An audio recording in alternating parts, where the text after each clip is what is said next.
बिस्मिल्लाहिर्रहमानिर्रहीम। अस्सलाम वालेकुम। AK डिज़ाइनर एंड कैलीग्राफर के प्लेटफार्म से मैं हूं अरसलान खालिद। पिछले 12 साल से लाखों की तादाद में स्टूडेंट्स और टीचर्स को राइटिंग सिखा चुके हैं। मैं अपना 12 साल का एक्सपीरियंस मैं आप लोगों से शेयर करना चाह रहा हूं। अगर आप लोगों की अपनी बुरी हैंड राइटिंग से आप लोग परेशान हैं तो ज्वाइन कीजिए हमारा मंथली हैंड राइटिंग कोर्स, जो कि 20 सितंबर बरोज़ सोमवार से शुरू किया जा रहा है।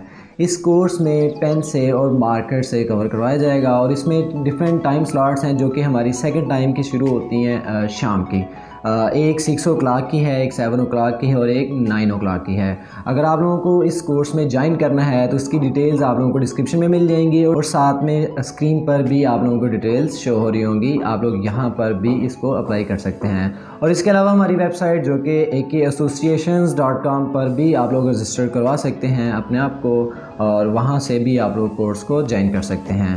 तो अपने जो कोर्स है इसकी जो चीज़ें हैं जो बच्चे ने अल्हम्दुलिल्लाह बैच नंबर 7 जो कि हमने इस बार शुरू किया है, इसमें काफ़ी ज़्यादा बच्चों ने अपनी परफॉर्मेंस दिखाई और परफॉर्मेंस हम आप लोगों से शेयर करना चाहेंगे। जैसे कि आप लोग स्क्रीन पे देख रहे हैं, ये उन बच्चों का होमवर्क है जिन्होंने ऑनलाइन हैंड राइटिंग सीखी है और उनकी राइटिंग ये पहले वाली राइटिंग है और ये बाद वाली राइटिंग है। आप लोग खुद ही वाज़ेह फ़र्क देख सकते हैं कि किस तरह से डिफरेंस पड़ा है एक राइटिंग में एक कोर्स करने से। लेकिन ये सारी की सारी चीज़ें शौक़, लगन और उस चीज़ से लगन रखने से आती हैं जो कि आप लोग करना चाह रहे हैं। तो इंशाल्लाह आप लोग ज़रूर कामयाब होंगे, ज़रूर सीखेंगे। लेकिन हमेशा काम करने से आता है, देखने से नहीं। तो काम किया करें, फिर ही आपका काम इम्प्रूव होगा। मुझे दीजिए इजाज़त, मिलते हैं इंशाल्लाह नेक्स्ट वीडियो में। पाकिस्तान जिंदाबाद। अस्सलाम वालेकुम, अल्लाह हाफ़िज़।